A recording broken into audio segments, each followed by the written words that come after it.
এখন আমি বানাচ্ছি স্যালাড।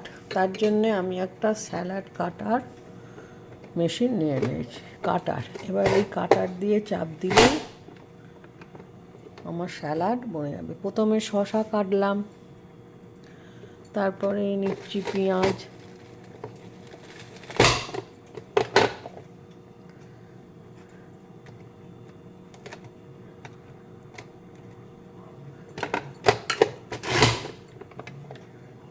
এবার নিচ্ছি মূলো।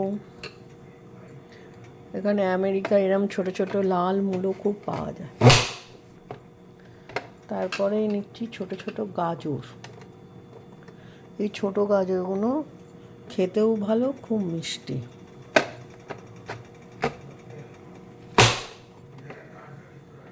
ব্যাস, এই কাটার দিয়ে কাটলেই স্যালাড রেডি।